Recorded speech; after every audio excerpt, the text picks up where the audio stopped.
All right, welcome to another episode of Piecing It Together, the podcast where we take a look at a new movie and try to figure out what movies inspired it. And today on the show, we are looking at Adam McKay's Don't Look Up, the new Netflix movie starring Leonardo DiCaprio and Jennifer Lawrence and a slew of others that everybody has been talking about. And even though it's a 2021 release, we didn't want to leave this one behind before moving on to some 2022 movies. And joining me to talk about it is my buddy Q, the host of my other podcast, Bird Road, and someone who I talk about climate change and COVID and government and just how awful everything is all the time. So I thought he'd be the perfect person to talk to about this movie. So that conversation is coming up here in a second.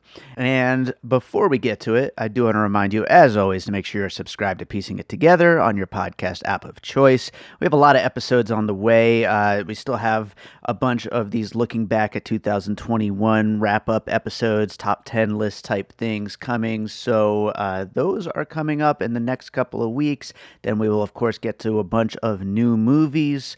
And so make sure you're subscribed. That way you'll get all the new episodes as they come out. If you like what we do here on the show, make sure to rate and review us over on Apple Podcasts or Spotify. We're also over on Podchaser or Good Pods. And we really appreciate those 5-star ratings. We've been getting a lot of really awesome feedback lately. And we just want to thank all those people who take the time out to do that. And yeah, thank you so much. Also, you can follow us on social media at Piecing Pod. Join our Facebook group, Popcorn and Puzzle Pieces, and check out our Produced by David Rosen Patreon, which combines content from Piecing It Together, Awesome Movie Year, which is another movie podcast that I produce, and my music career. So lots of great stuff over there. It's patreon.com/bydavidrosen. So check that out. Make sure you're subscribed, follow, share, like, rate, review, subscribe, all those things. And let's get into this conversation about Don't Look Up. So Q's here. He's making silly faces at me. How you doing, Q? Bad. Yeah, you are doing bad. But you're doing a little better now, right? I'm doing better, yeah. I got sick with the COVID, with the Ormicorns, Ormicorns. Yeah. I'm really happy that you're doing okay though. You seem to have weathered the storm. You were really mad when you were like messaging me. I could tell, just God damn it. Yeah, it's annoying. It's annoying to be sick and to be sick in this completely preventable and stupid way. Yeah, that I guess is not going to be preventable anymore. That everybody's just going to have to get sick with. I guess we're all just going to be sick like this. Forever, well, that's what we're saying over here. I mean, at this point, I mean, what's left to do other than just get sick and die? There's nothing die. Left. Shut up and die. But I haven't even been able to go see. I've been stuck watching fucking trash movies because I can't even go see like a decent movie in a movie theater. I can't even. Hey, I recommended a good one to you though, right? That was a good movie last night. You were happy with that? Yeah, I was happy with that. Cop Shop. Yeah. But no, but part of this is why I wanted to do this episode. I was going to just let this movie slide. We're talking about Don't Look Up today. And and I you can't. I mean, it's too much of a. First of all, it's a discourse movie. It's a movie that by the way, kudos on sliding in like a solid month too late to be part of the Discord. Discourse. Congratulations on your great editorial judgment and assignment editing skills. Number two, this is kind of a New Year's resolution for me, is to not be so tied to it and to just provide people some nice deep dives into these movies after they've gotten a chance to watch them and not try to be number one because there's already 1,000 number ones, you know? Yeah. Or even number 10 or like even anywhere approaching the window of relevancy. Like why? I mean, I could have put this out last week if you hadn't gotten sick, you know? True. Yeah. I guess. But no, I didn't want this to slide because I knew it would be a good one for us to cover. And look, we were talking about making this a Bird Road like this is crossover a prestige movie. I mean, we're going to get into it a little bit more, but I don't see how you can have a podcast that portends to cover every substantive new release and not have Adam McKay, Jennifer Lawrence, Leonardo DiCaprio and like this big Timothy Chalamet, this big cast of A or A minus listers that participated in this movie. Meryl I mean, Streep. it's about as A-list as you can get with like the main cast here. I mean, it's insane the cast that he's brought together, but it's also not insane because his last few movies are just so freaking hyped. Every single one of them is just the most talked about thing when it comes out. And even though his movies are very divisive about whether or not they're actually good for the thing that he does in this new phase of his career, they certainly are talked about. They get all kinds of Oscar nominations. They're on all the year-end lists, whether it's worst movies of the year or best movies of the year. It's like just really, it's just people talking about them. And so, yeah, you're right. It is an important thing to talk about. Yeah, so I don't know, like let me not step all over your intro. Like, what are we talking about, Dave? What movie are we talking about? We're talking about Don't Look Up. That's what the movie's called, from Adam McKay, which is basically a straight up climate change, not even metaphor. I mean, it's right there in the text, even though they're talking about a giant asteroid or meteor that's about to hit Earth. It's a And comet. yeah, comet. Okay, Those are okay, different. There's Mr. different. Smarty Pants. Can you describe the difference right now for me between an asteroid, a meteor, and a comet? Can you No, do that? no. My understanding is that they are in gradations of size and speed. Mm. But I don't know what those gradations are. Yeah. Well, this one's supposed to be really big, and it will be an extinction level event. I know that much. And yeah, it will wipe out all of the planet. But of course, the government can't do shit about it because the government is very stupid, something we talk about on Bird Road a lot. Hmm. And it falls into that whole political satire, genre, like kind of the subgenre of satires in general. But Yeah. there's things in this movie that I think work really well. There's things that don't, and I feel like that's the way I've felt about all of Adam McKay's stuff since he left just broad comedy behind and started doing what he's doing now. I think we both kind of felt a little differently about this, but mostly the same. I don't know. Where do you? Yeah, I mean, yeah, if you want to jump into it now, like Yeah. broadly, I didn't enjoy this movie, and I didn't Mm. think it's definitely Adam McKay's like lesser work. And this is the trick or the trap of this movie where like are we judging a movie or a message? Because I'm Mhm. fully on board with the message, Right. although I don't think that the message was conveyed very well. We talk with climate activists all the time on Bird Road. We do. We're not like climate denialists, and we're also not people that like Adam McKay and his writing partner, David Sirota, who, by the way, is like a great journalist who, in my house, we subscribe to his newsletter, The Daily Poster, which is a great newsletter. And he's done great work on Bernie Sanders campaigns in the past, and is kind of a divisive figure on Twitter. He gets a lot of hate, but not like he shouldn't. But he was a collaborator. He's somebody who kind of brings that same sort of cynical tinged like bitterness of and mistrust Mhm. of institutions to this movie, and you see that play out in all the dysfunction that we see all of these institutions, that whether it be the media, whether it be pop culture, entertainment, the government, White House, other our foreign relations with other governments and stuff, all of these corrupted um and feckless institutions that fail us in the end.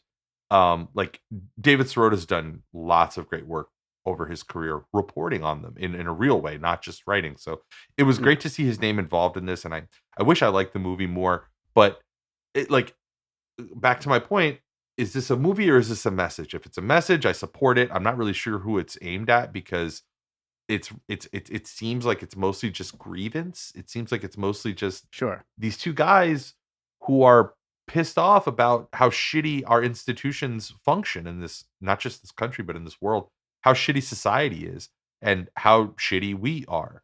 And like, okay, I guess that hopefully it was cathartic for them, because I don't, if the goal was to enact any kind of change, which is what they, in the weeks after they released this movie, which is what the narrative was like, Right. Yeah. this is an important message that everyone needs to watch. And in my mind, I'm just like, Who's watching this and changing anything? Who's watching this and being like, damn, I guess I know now Right. about that. Like, if you were already in the choir and you're just getting preached at, I don't know if it helps.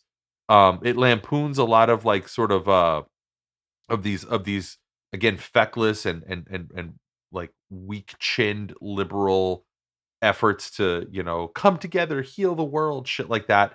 Yeah. But in the end, it just ends up being another one of those, just a little bit more Right. acerbic. Like, there's a scene in this movie, Dave, and I guess we'll get into the scenes or, like kind of deconstructing the movie a little bit. But there's a scene where they're juxtaposing these two different rallies, right? There's the right wing denialist. This is, don't look up.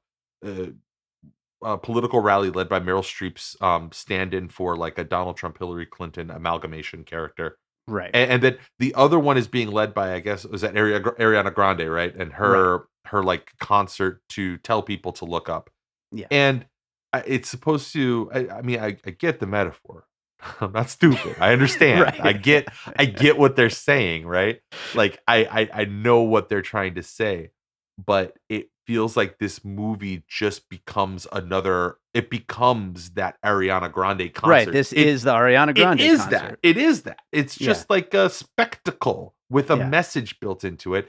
And I was going to be a little bit nicer about this because, I mean, look, if you're a movie guy like us, you have lots of respect and admiration for Adam McKay, like his whole career. He's made some stuff that we will never forget and that we love. Some of the funniest movies ever. Some of the funniest movies ever.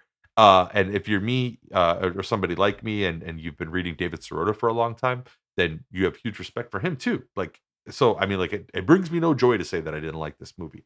But again, is it a movie or is it a message? If it's a message, I'm on board. And frankly, I'm not sure what else to do. Like it makes they make a very clear point that, and any climate activist will tell you that this isn't about individual changes. This isn't about like, oh, watch a movie and then make sure you shut off your water or turn off your lights before you leave a room.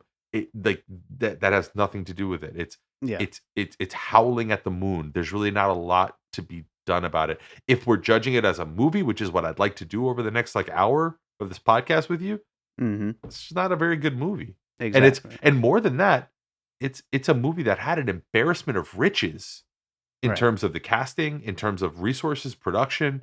You know how the Netflix famously with the blank checks, like it had everything going for it, and it wasn't a very good movie. So, and I would say to that point also, the cast is great in it. I think even though the message is kind of a moot point, like.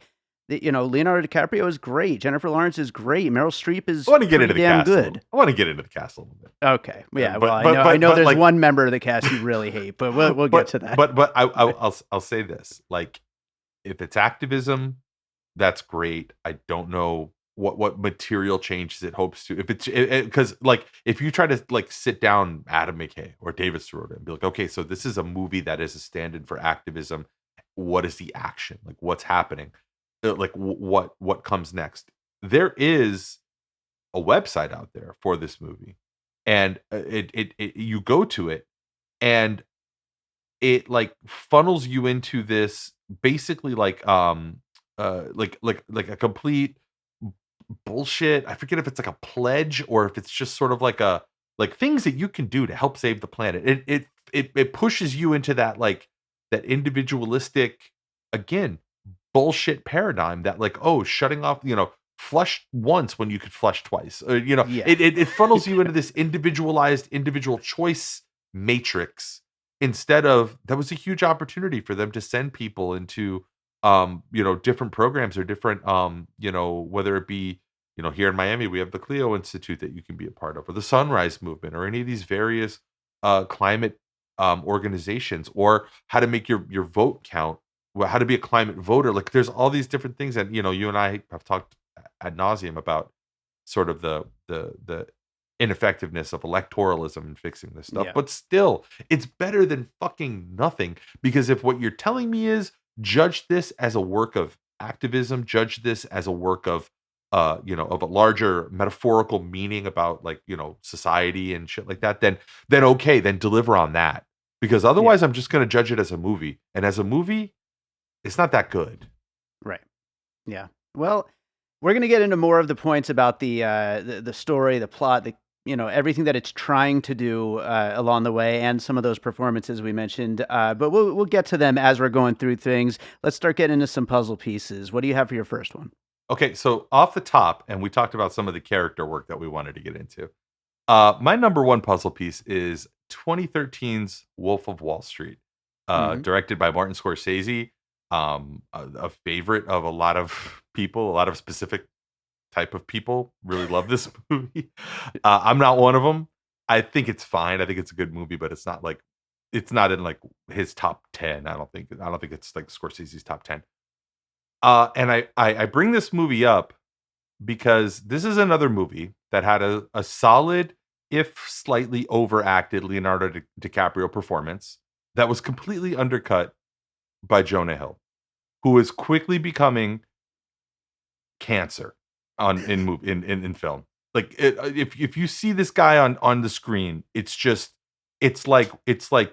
you immediately lose your movie boner. Like it is the worst. He would like that phrase, by the way. He has to be stopped. He is like movie birth control. No one likes this method. No one thinks it's funny. None of this shtick that he's doing is funny. It's cloying. It's annoying. I get it. You're supposed to hate the character. I don't hate the character. I hate Jonah Hill. I hate him. He's dog shit. And it this smarmy, I don't know, 2009, I don't. It's like a bunch of jokes out of Tropic Thunder, which Tropic Thunder was great, but it's like from 13 years ago. It's not funny. It takes me out. I tried to rewatch this movie for the purpose of this podcast. Yeah, and I had to shut it off every time Jonah Hill came on. It took me like 3 days to get through the movie, and I just scrubbed ahead every time I saw Jonah Hill. It's impossible to watch him. We already have Josh Gad. Why do we need Jonah Hill? That's like the meanest thing anyone's ever said.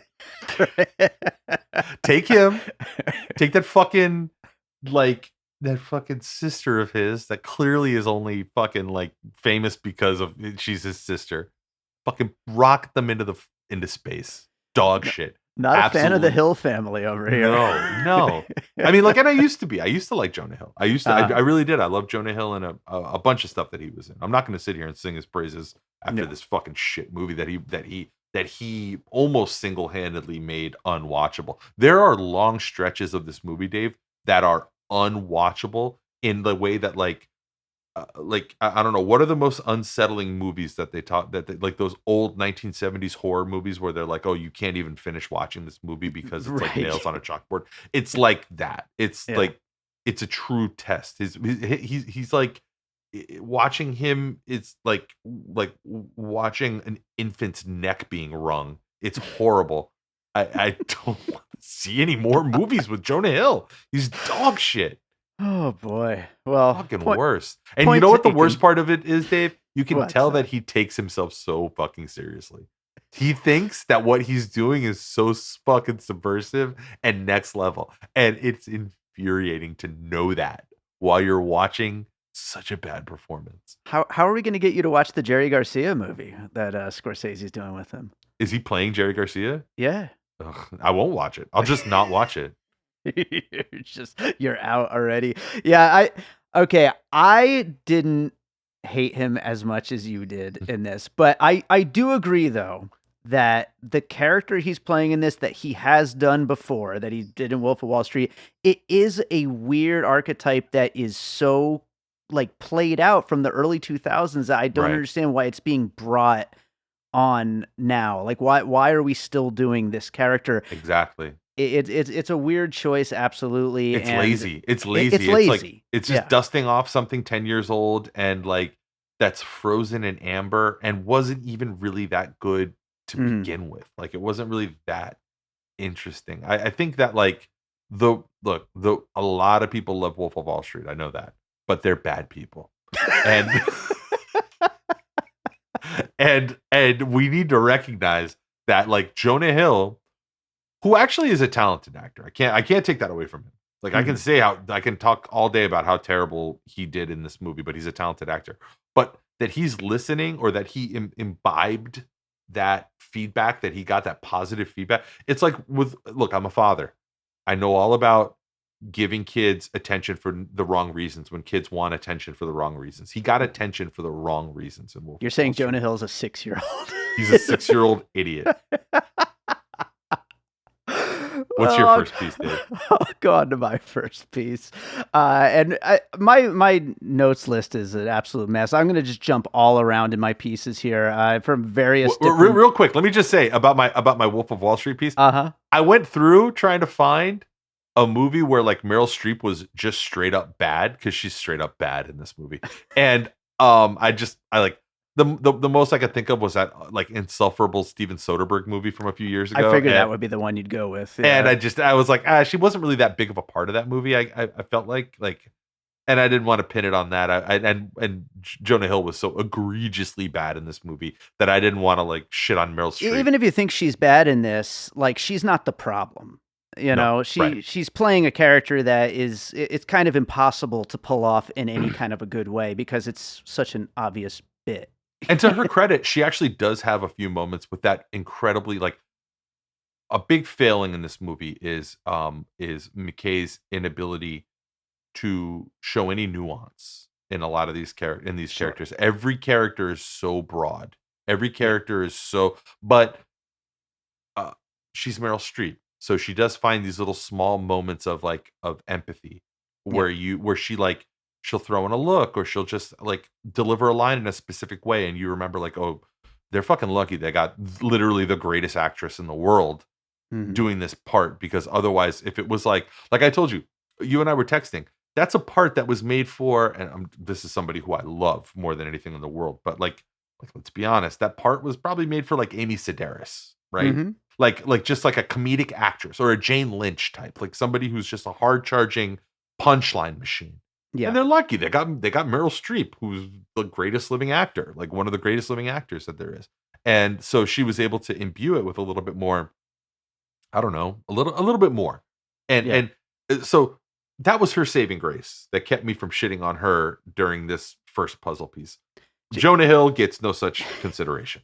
Just a quick tangent real quick. It's funny you brought up Jane Lynch. I was just thinking like 2 days ago, remember when Jane Lynch was in everything, like in the early 2000s, and she was awesome. And now I think all she really does is like voice work in like cartoon movies. I don't know what she's up to. I don't know what happened with her. I mean, I know that we have a Party Down, I think a movie. They're doing a Party Down movie. And she's confirmed to be in it. So the only person they didn't get for the Party Down movie is Lizzie Kaplan. Lizzie Kaplan, right.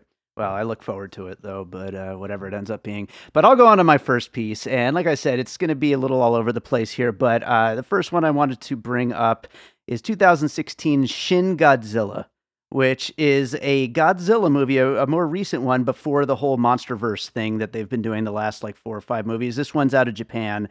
And it basically uses Godzilla. Instead of being about the monster attack itself, it's more about just how incompetent government is in trying to deal with anything like this, and becomes a big satire of the Japanese government. And here in Don't Look Up, it's this comet coming to destroy the planet instead of Godzilla, and it's all of the world's government, although especially the American government, but it's basically just humanity in general can't get out of its own way to do anything about it, and is just constantly making the worst possible choices.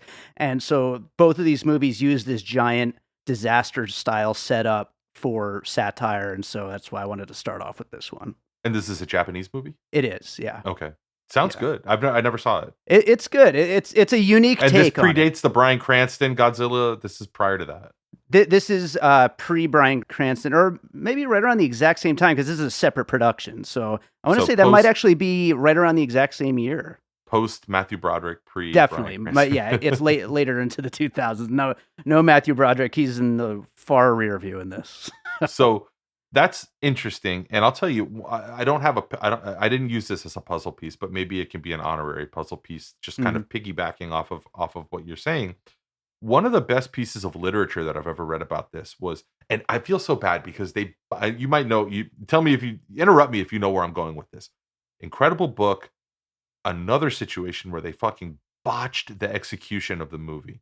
and they had such a rich text to draw from, and they fucked it up. And this text also was about, if you read the book, which I did and I really loved, this is about government's inability and sort of the learning curve, or like the weak points, the stress points that we as a society have for new challenges when they come. Right. And that is the book World War Z. Now the Okay. movie was just became like a very garden variety Awful. forgettable action. It's a Pepsi commercial, A basically. Pepsi commercial, yeah. Yeah.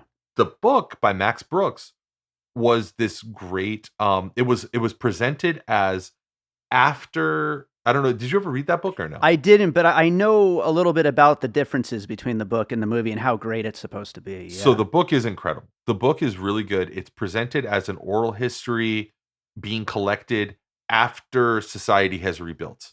Mhm. And it's presented from this lens where the author is this anthropologist or an epidemiologist. I forget exactly what it is. He's sort of an archivist or a records keeper for for the government, and his job is to try to figure out like how did it go so wrong, what fucked up. He's kind of doing this investigative work, and he's capturing these first person narrative accounts of Mhm. these key hinge points during the zombie invasion or the zombie takeover. Right. And it's fascinating because it goes into the procedural minutia of what would happen. And I think that there's something there. I don't know, maybe we should make this one like kind of like a little bit of an unofficial puzzle piece, because Yeah, sure. it's a book, and the movie was a terrible execution of the book. Obviously, that's been said ad nauseum since the movie first came out. But that book achieves what I think McKay and Sirota probably should have wanted to achieve out of this. Because when I finished that book, I think I was maybe 30, 35 or something like that when I read that book. So like Mhm. like 5, 10 years ago. And it made me think. I finished that book, and I really thought to myself, and I grappled with it for a while, Yeah. which I think is what these guys really wanted this movie to do, to Sure. make you grapple with it and to sit with you and make you sit with it.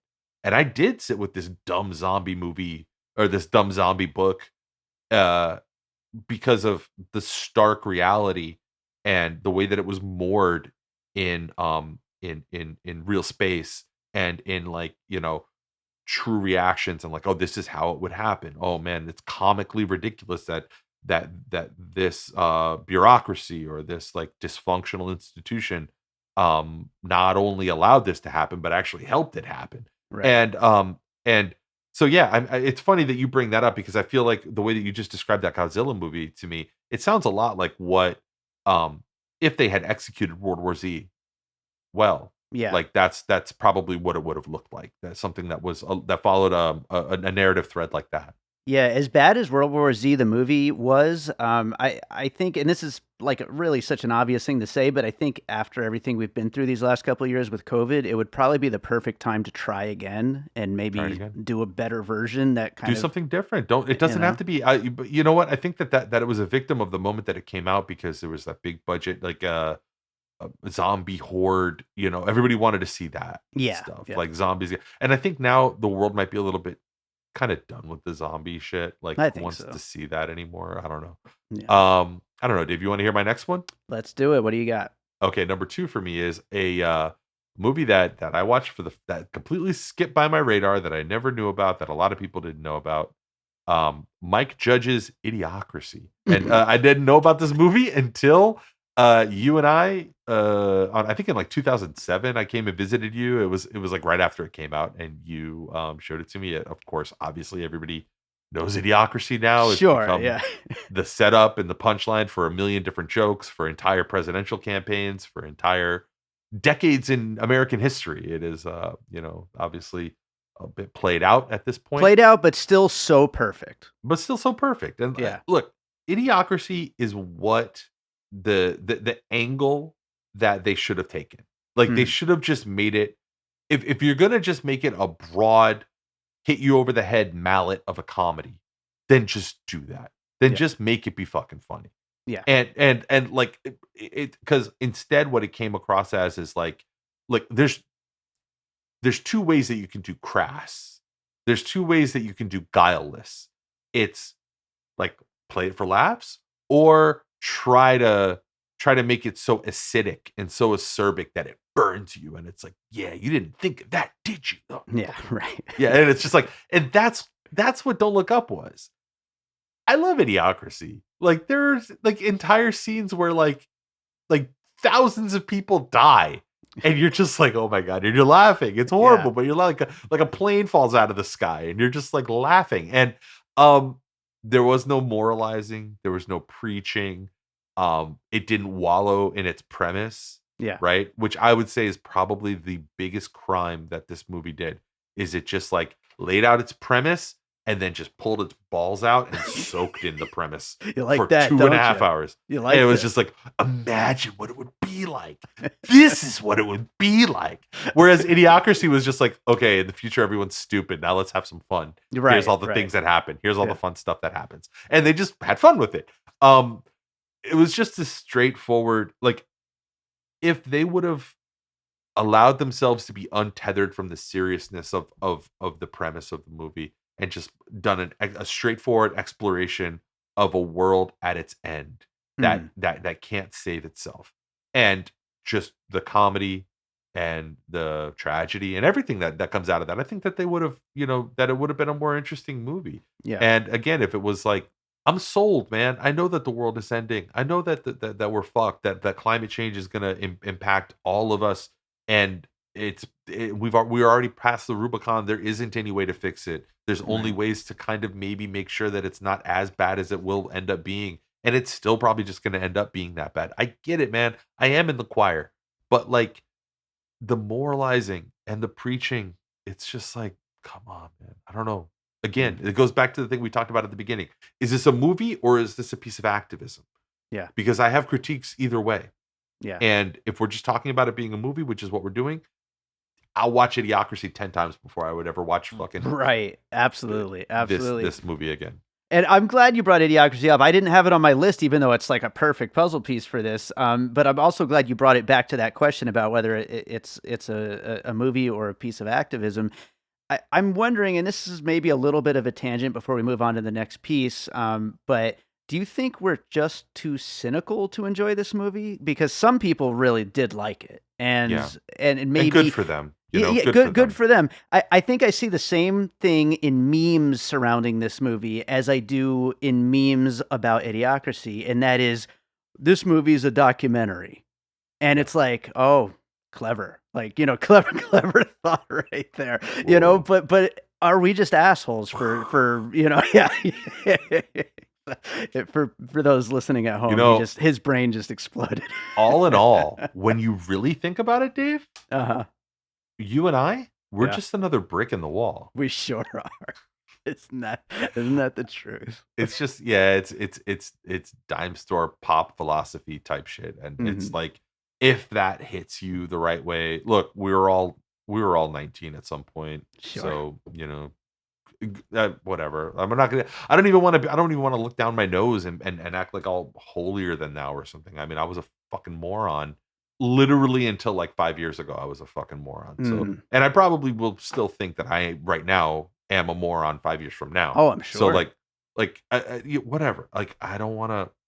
It makes me tired all over to like think about the various meta incarnations of the type of person that I hate that likes this kind of thing, and like how much I hate myself for hating them, and how like over it I am, and how being over it makes me the kind of person that I hate. There's too many layers.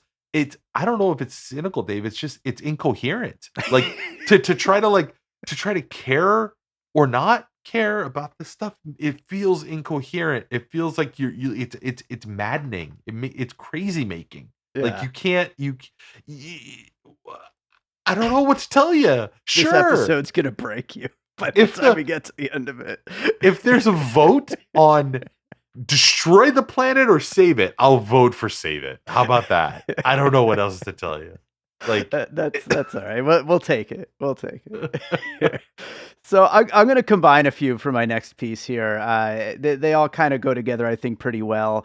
That's Darren Aronofsky's Mother, Paul Schrader's First Reformed, and Jeff Nichols' Take Shelter. Jesus fucking Christ. 3 movies that are just like total, just primal screams about just how bad things are, how much worse they're going to get, and just how little we can do if nothing else. And we've talked about how Adam McKay, that does seem to be the idea here, is just kind of yelling into the ether without any kind of a solution. And I think these 3 did it so much better with their movies, Right. and at least making that interesting, even though it doesn't have any form of an answer whatsoever. Obviously, how much I love, Mother, of course. And, these movies, they're able to kind of wallow in that while at the same time providing something interesting and something unique and something that uses their particular genres in different ways. Whereas in Don't Look Up, it's not quite as successful as that, but I do think they come from the same place. Those are 3 great movies. I mean, like, those are 3 movies that are each significantly better than this movie. Again, if we're judging movies as movies, even if we're judging, and you know what? Even if we're judging them as allegories, then like those are better allegories. Sure. Like those are just simply better works of art, and they're better, more provocative, and more interesting than what was presented in the 2.5 hours of Don't Look Up. I mean, I again, First Reformed is a movie that we talked a little bit ago about, like things that sit with you, and that's at with me. Right. Oh, yeah. I felt like it was impossible. I'm trying to get to the root of like why Adam McKay tried so heavy-handedly to create something that would stick with you and hit you, like all these quick cuts of polar bear cubs and babies being showered and like, insects and all this like this artless attempt, this just like trying to do surgery with a broadsword. It was like it was so heavy-handed, and I think about First Reformed and how light the touch was, right? And how then this is something that, don't get me wrong, like I'm not one of these like the New Yorker tore apart this movie, right? Because the New Yorker, there's no crime for the people of somebody wrote this on Twitter and I agree with it. There's no crime for the liberals at a place like the New Yorker that's more egregious than not being subtle, right? And I don't agree with that. Sometimes you do need a blood-curdling, full-volume shriek. Sure. It just didn't work this time. Right. It just did. This blood-curdling, full-volume shriek didn't hit. It was just, everything was a little off. Dave, did you even see, like, I mean, this is like a great time to maybe get into the editing of this movie and some of the choices that McKay made as a filmmaker. Right. It was a very badly edited movie. And like, there was a scene that has been pulled out on social media and shared where like very lazily, there's a scene with Timothée Chalamet and Jennifer Lawrence in the parking lot when they're sort of first meeting and making out. And where it zooms out and the whole camera crew is just right there on camera. And he's tried to play that off as being purposeful, and I do not buy it for a second. I don't buy that either. Purposeful for what? Like, it was not even noticeable. It was like, okay, sure, man, sure. I mean, like, even arguing with a filmmaker about something like that is like, it feels futile. It feels pointless because like fucking so what? It was just it was slapdash. Yeah. It was like not, it feels like a lot of the transitions in time feel unearned. Like all of a sudden it's a month or a week later and we're not certain why we jumped ahead and why there wasn't resolution to the previous narrative thread. Yeah. And then it'll just go away too. Like a lot of narrative threads that they kind of pick and open up just kind of don't get resolved. Nothing happens with them. Yeah. And then I guess, like, again, if you just want to be somebody who's completely immune to criticism, which it seems like, honestly, in the wake of this coming out, it seems like McKay has taken that position. Absolutely. Of like, he'll just explain it away and be like, well, that's the way things are sometimes. It's like, okay, well, I guess then that's what it is. I guess then there's nothing that you can say about anything. Like, nothing can be said. Yeah, I don't want to go too far down this like rabbit hole here, but I do think that it speaks a little bit to something we've talked about in private, about how a lot of these streaming movies, they tend to feel like they needed one more pass, basically at the Yeah. script level and then as well as on the edit level. And that's Right. part of the reason why these movies are always so long lately, and it's part of the reason why they don't really stick with you. People don't like to hear this, but there's a reason, and I know that they're like the villains of every, Hollywood archetype. The studio is always the villain, but you know what? Studio notes exist for a reason. Yeah. They do exist, and maybe they suck the life out of things a lot of times, but they also probably save things a lot of times. This movie could have used a few notes. Yeah, absolutely. Well, what do you got for your next piece? My next piece is my last piece, Dave. Right. And I broke the format as I always do, but you did too, so fuck you. Yeah. Don't judge me. I'm going with a TV show, Dave. 2010 through 2017's a little TV show you may have heard of called Game of Thrones. Okay, the HBO series that was adapted from James R.R. Martin's Song of Ice and Fire series by veteran showrunners David Benioff and D.B. Weiss. I'm not going to try to draw any kind of parallels to any of the story at all, or anything that happens actually in Game of Thrones. This might seem like it's kind of a weird fit. I'm going to explain why this specific piece of cultural IP comes the closest to what my core gripe is with Don't Look Up, and that is contempt for its audience. The people, if you go back to Adam McKay's pivot, I don't know, when was that? 2011, whenever, 2013. Yeah. When he started making this more semi-serious fare, even though it's not serious, it's kind of funny, Big Short, whatever. He has this directorial signature where he drops in these little digressions, these little reveries where he's telling the viewer, most people are too stupid to know this. Not you, because you're watching my movie, so you're not too stupid. But most of the world is so fucking stupid. And Game of Thrones, very similarly, had this. It became this cultural phenomenon. The pressure mounted. These guys were being brought out on the road to Comic-Cons and shit like that, and they were Martin was getting all this pressure for this book that he still never delivered and probably will never end up writing. They felt all this pressure. It became so obvious by the end of that show that had been at one point the most popular show on television, and for a long time was the most popular show on television. They grew to hate their fans. They truly hated their fans. And the expectations can be tough, and I guess I can kind of excuse that and whatever. It was dragons and tits and all that stuff, and it was fun. Whatever, who cares? McKay's last few movies are showing, I think, a real weakness, a chink in his armor, which is that he hates people. Yeah, yeah. He truly hates people. And if you watch this movie and you take it at face value, I don't see how you can argue that that ending was sad. The ending was happy. Right. The world, right. Adam McKay's world should end. That's a shitty world. And every single person in it is irredeemable. And I'm sorry, you can't fix that with a little cute 10-minute scene of everybody holding hands around the dinner table at the end of and show polar bear cubs and smash cuts of seals crying in the ocean or whatever. The world that you spent 2.5 hours laying out is a world that should be destroyed. I don't care about it. If you really think that that's what the world is, then I don't see why you think that your portrayal of it is going to make people feel differently. At most it would make us as cynical as you.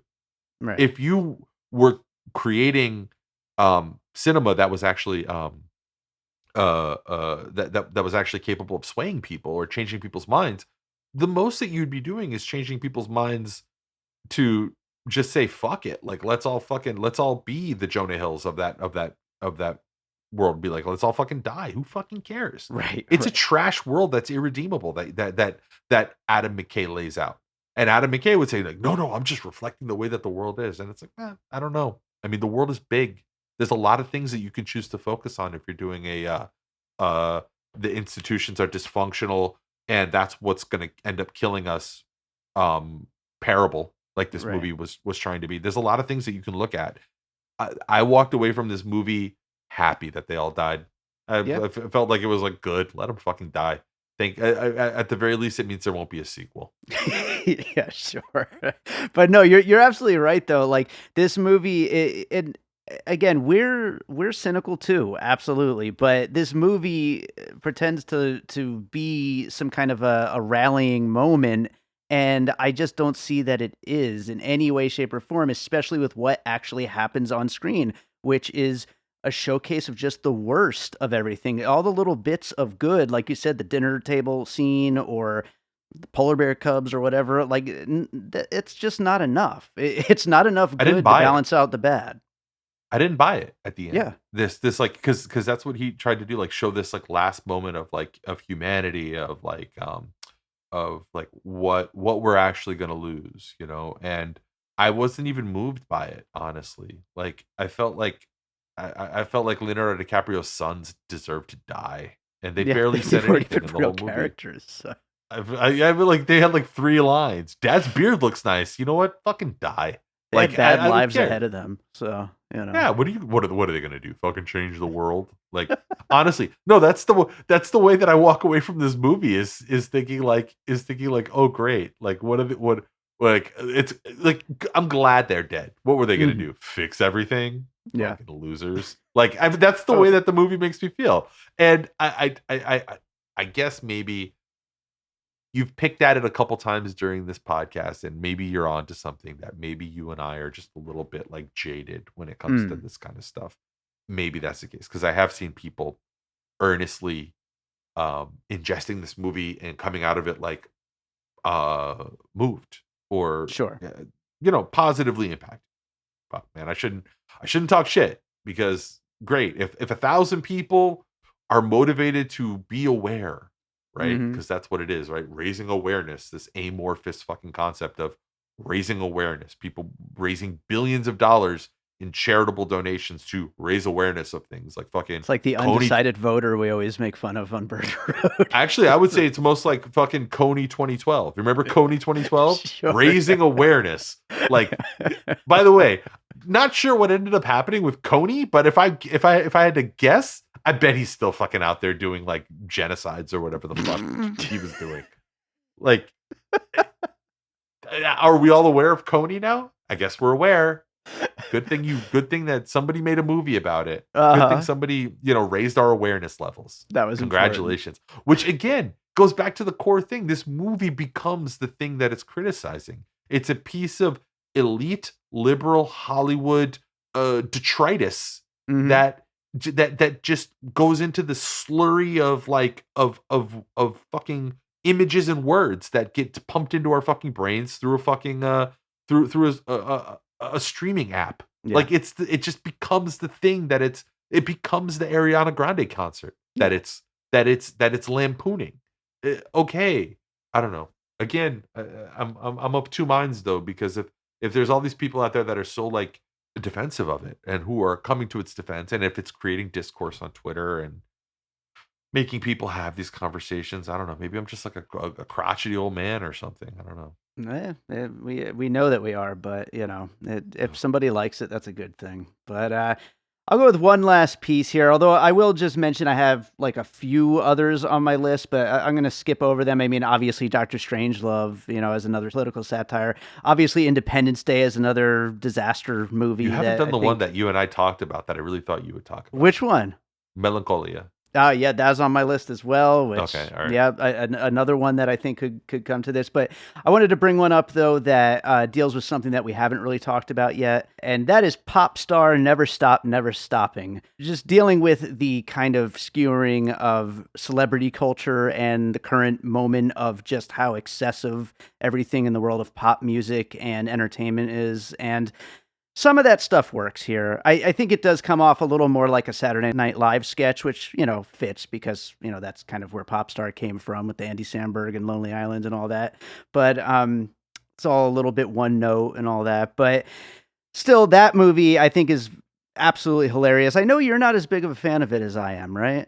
I never saw it. You've never seen Popstar? Okay, you need to watch that one of these. I want to hear what you think. No, I'm really turned off by like the whole Andy Samberg thing. Like Yeah. all of it. All of Yeah. it is.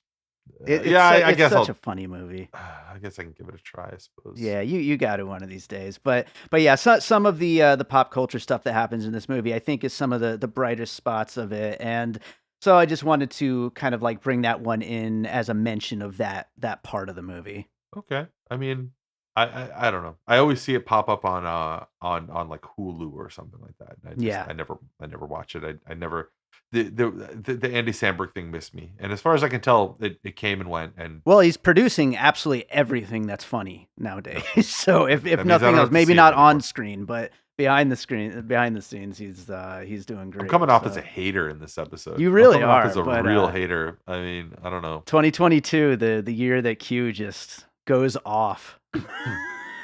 Yeah, I mean, like it's funny because, and I have something ready because I know you always ask if there's something that people have been watching that they would recommend or Oh yeah, whatever.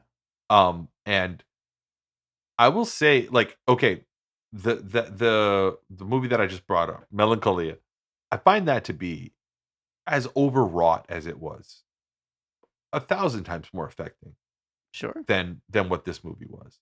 And I know it was trying to do two different things, but like I think that it's also more instructive and more helpful, honestly, because the biggest lie that Don't Look Up tells us is that like we fucked it up. We could have saved ourselves and we didn't.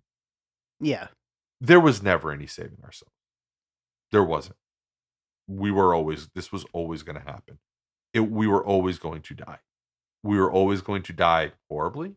We were always going to leave the world worse than we found it. Yeah. And I will say Melancholia addresses that and is actually helpful and instructive and is a really, I think, a really poignant uh meditation on the depression and the sadness that comes with that knowing that and how to overcome that and how to still just be there. And it does what McKay so ham-fistedly tries to do in that last 10 minutes and fails to do. Right. The dinner scene.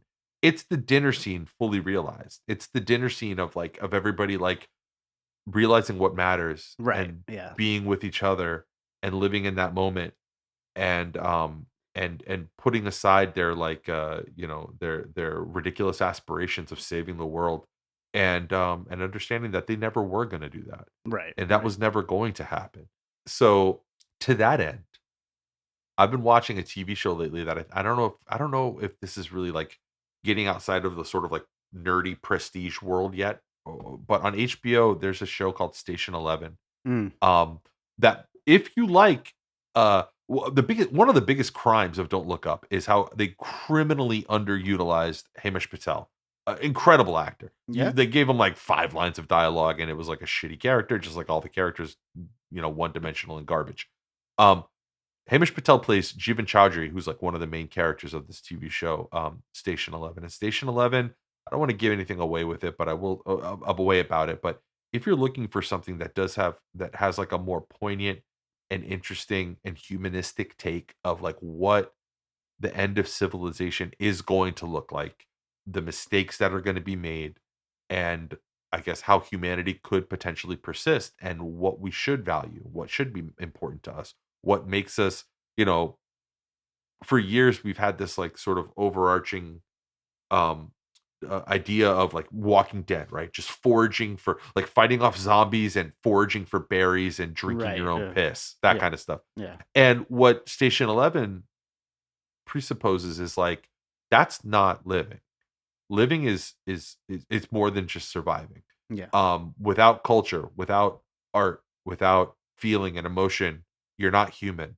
And I've never seen anything explore that as effectively and actually again leave me with something of a feeling, making me feel like this is worth saving, whatever that little thing that there is around me, whatever family unit or structure or institution or art or things that we've created that we have as people, they are worth saving and preserving, even if 99% of us are killed in a fucking pandemic, Mhm. right?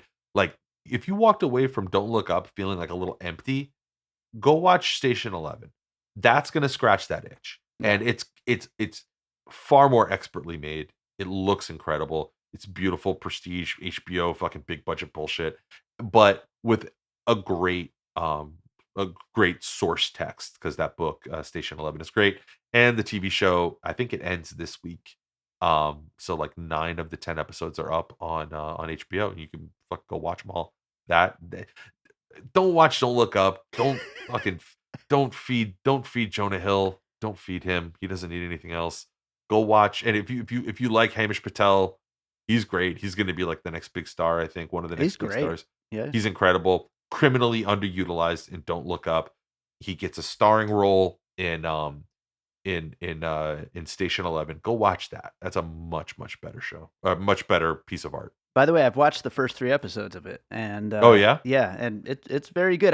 I'm not sure that I want a pandemic show at this moment in time, but at the same time, it's really well done, and it is an interesting premise, though. The first 3 episodes are tough to watch 2 years into COVID-19, but I will tell you, and listener out there, if you're if you're going to give it a shot, those first 3 episodes are pretty heavy on the initial toll of that pandemic, and then it gets into something a little bit more elevated. Yeah. It starts following the more future timeline a little bit more, and there's a lot of questions of like permanence of like what you bring with you and what you leave behind, which I think is going to be.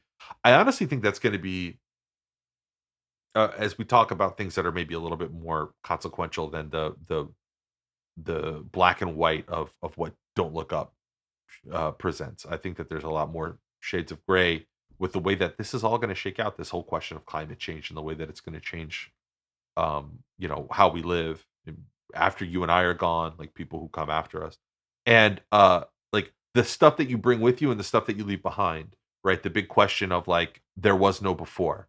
Whatever happened at that moment, that's done now, and like like it's the old Anton Chigurh thing, right? It's like if everything if what you did brought you to this point, what good was it? Right. Like of what use was if your way is what brought you to here, of what use was that way? And it digs into that philosophy a lot.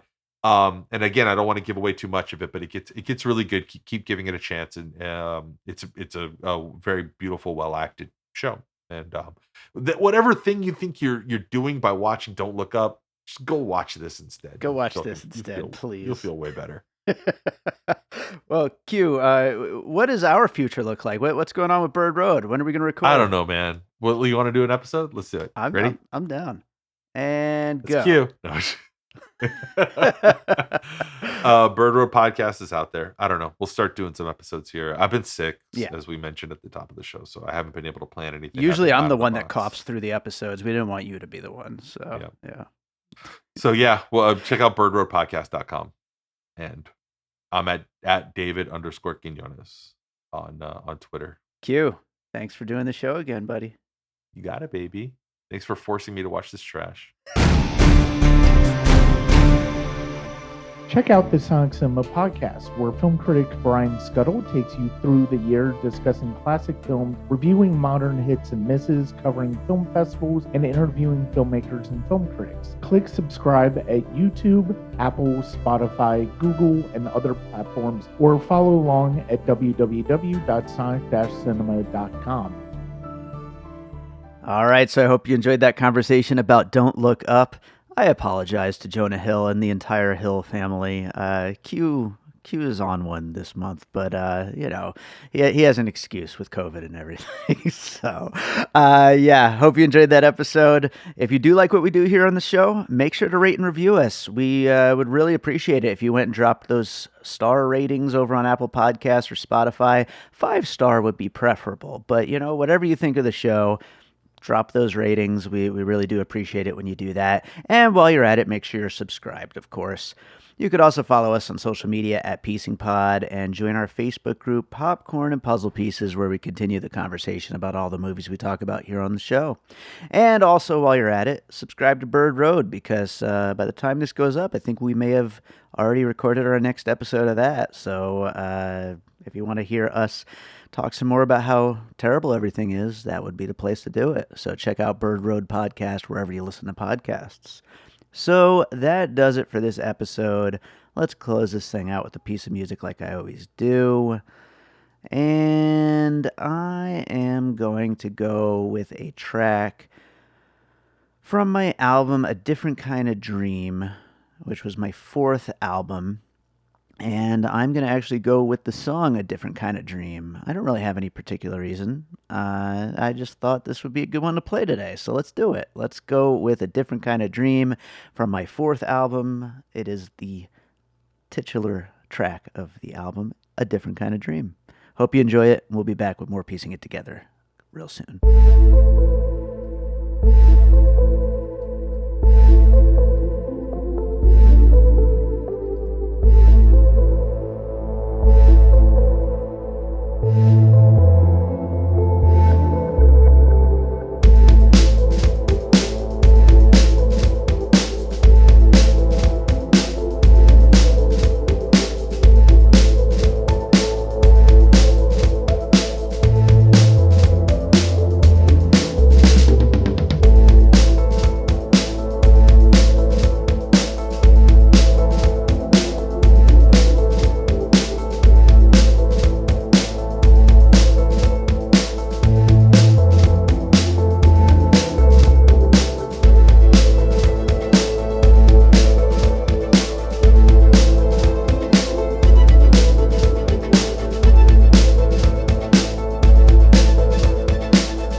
An All Points West production, produced by David Rosen in Las Vegas.